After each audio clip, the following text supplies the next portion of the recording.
โอ้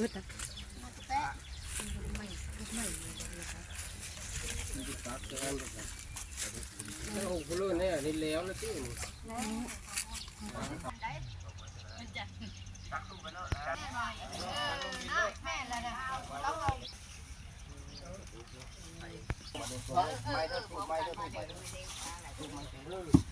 วัดจังสามค่ะมอเตอร์อ่านบ่แล้วนึงแล้วนี่นึงบ่ไม่ได้ไม่ใช่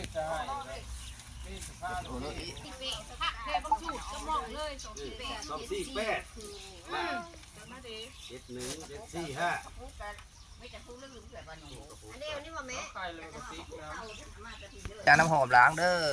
แล้วล้างก่อนหาหยองขึ้นสูงๆเลยจับสูงๆเลยเข้มลูกกระเทียมมาถงจ่อฮะโป่งนี้นะกกไม้ฮะน้ำ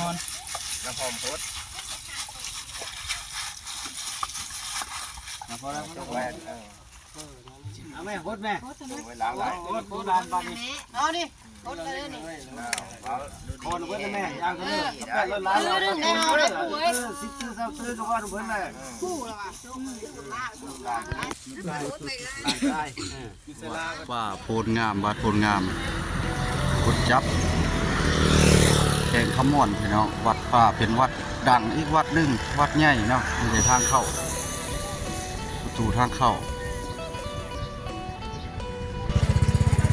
เดินไปวัดป่าฮะเข้าไปเลาะบางด้านในพี่น้อง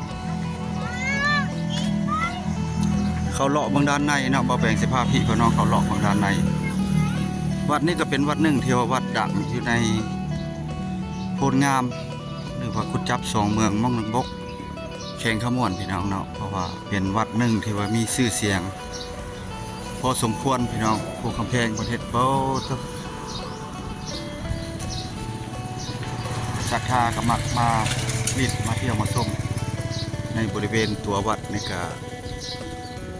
าโบแม่ธรรมดาเนาะเพิ่นแต่งประดับประดาเนาะวันนี้ก็มาย้ายลูกย้ายเดียวของพ่อของแม่เนาะมาพาพี่พี่น้องเข้าไปเลาะเมืองในวัดป่า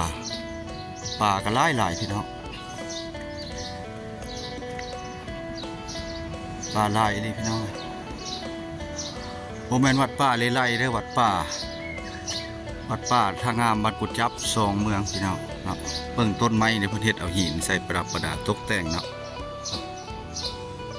โอ้ป่าก็หลายใช่ได้พี่น้องป่าหลายได้โอ้สงสัยเป็นปลาดุกพันธุ์เนาะปลาดุกพันธุ์หลายเลยพี่น้อง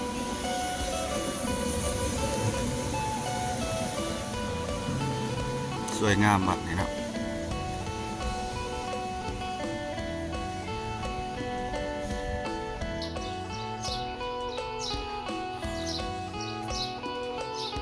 วัดนี้นี่ก็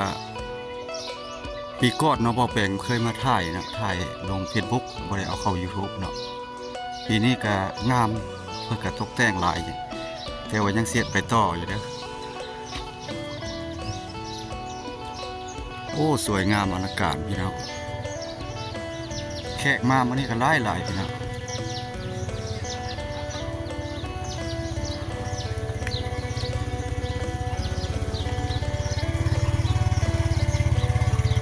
มีหลวงพ่ออยู่ประมาณ3 องค์เด้อแต่จั่วประมาณ4-5 องค์แถวกับครูบา5เนาะครูบา5ประมาณนั้นแหละ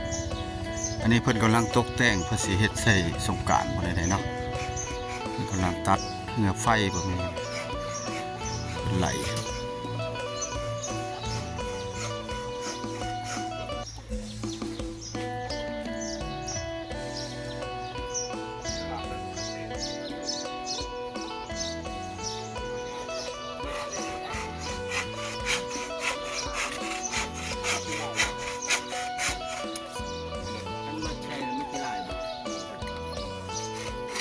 ตัดลงอีกแล้วบอกเชียวอันนั้นขึ้นไส้บ่ฮะพดบอดอันทรงพระเนาะ มันสูงโพดเนาะโอ้ เอามาหาเก่านี่แหละ โดย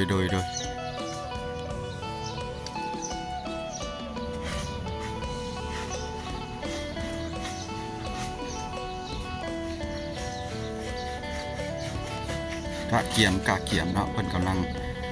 ห่างหากะเกียมส่งพระเอาพระลง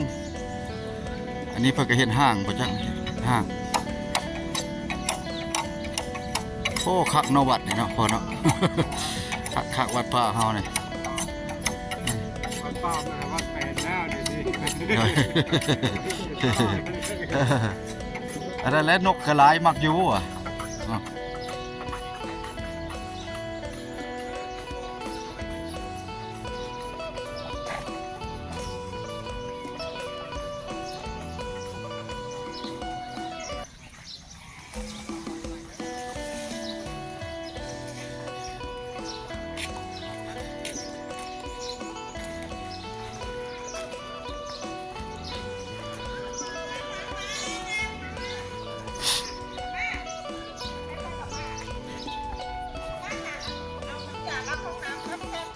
คลองกันใหญ่เลยโอ้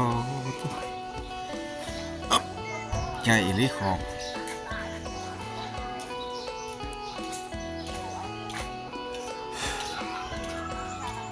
ทีมงานมาหลายเลย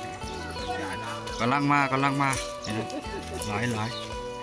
ทีมงานบ้านกุดจับสองเมืองเฮาเนี่ยหลายขนาดนี่เนาะโอ้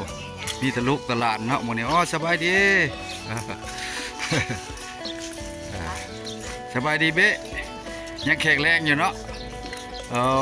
ว่าแม่70โลดิอะไร72 73ล่ะไป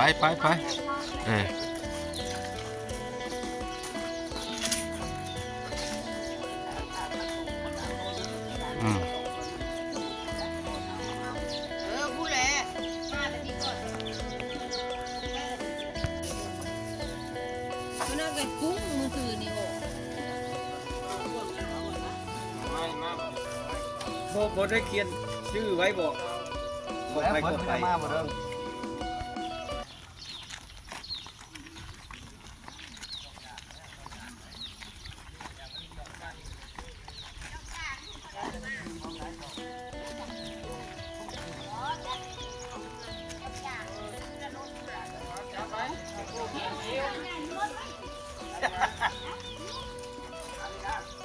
แซ่บกระดอกกระดีอ่ะ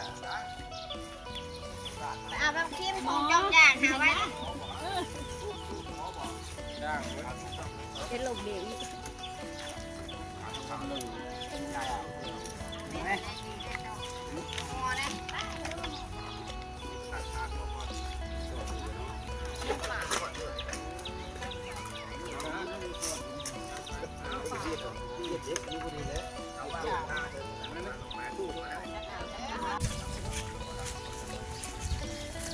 โอ้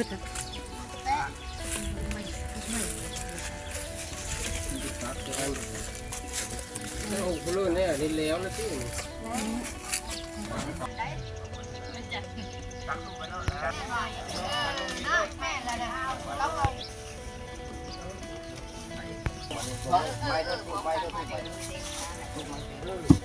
วัดจังสามฮะพอเท่าไหร่อ่านบ่แล้วนึงแล้วอีกนึงบ่ไม่ได้จะ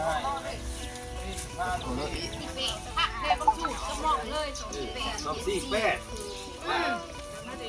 1 7 4 5 อันนี้นี่ว่าแม่ ใครเลยกับติ๊กนะ จานน้ำหอมล้างเด้อแล้วล้างก่อนหาหยองขึ้นสูงๆเลยจับสูงๆเลยชิมลูกกระเทียมมาทงจ้อค่ะโป่งนี้นะกกไม้ค่ะ น้ำหอมพด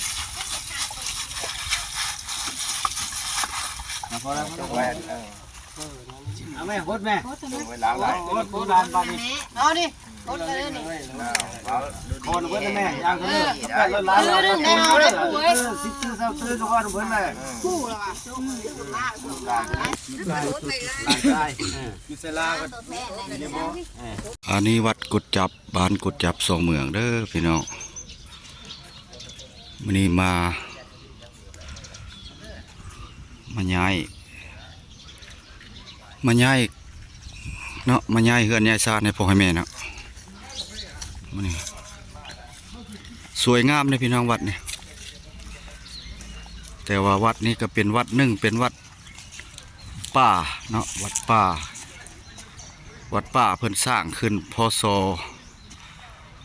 2024-25-26ปีนี้ก็แตกต่างหลายเนาะพี่น้องมาแปลงสิพาเลาะบ้างเนาะ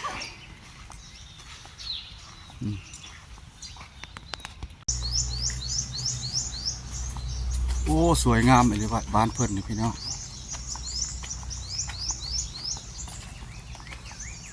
วัดนี่คักอะไรวัดนี่เพิ่นเฮ็ด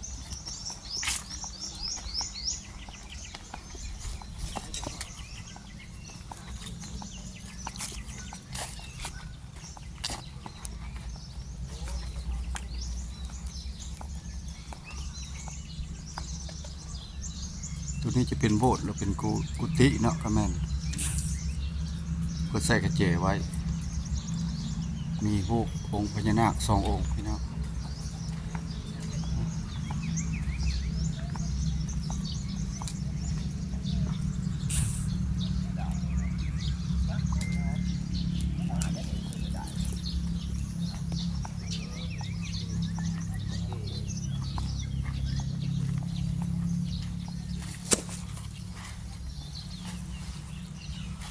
สบายดี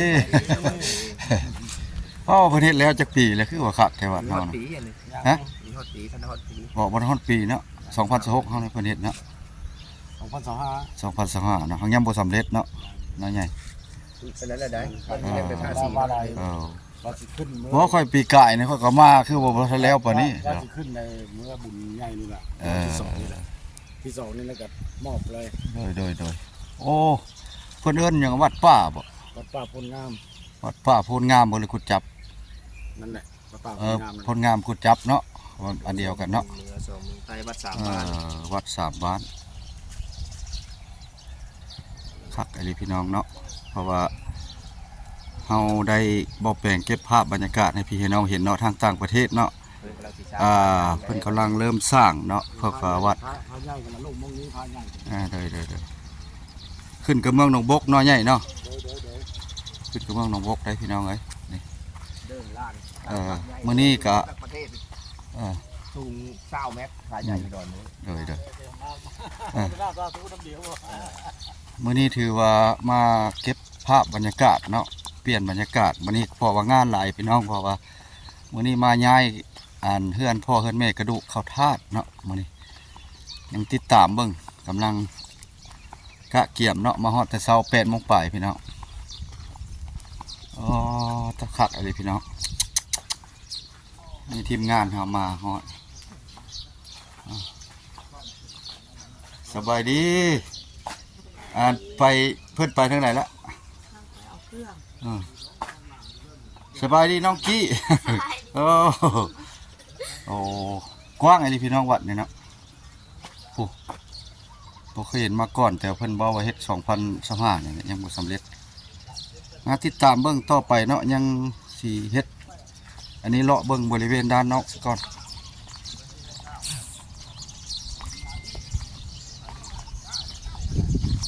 คักอะไรพี่น้อง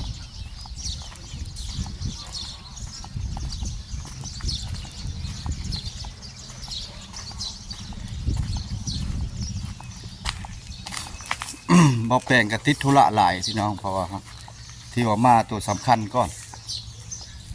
มาเบิ่งวัดป่าพาพี่พี่น้องมาเบิ่งป่าโพนงามกุดจับ2 เมืองขึ้นกับเมืองหนองบกแข่งขม่วนพี่น้องเนาะโอ้วัดนี่สวยงามพี่น้องเนาะสัตว์กระลายเด้อพี่น้องเฮา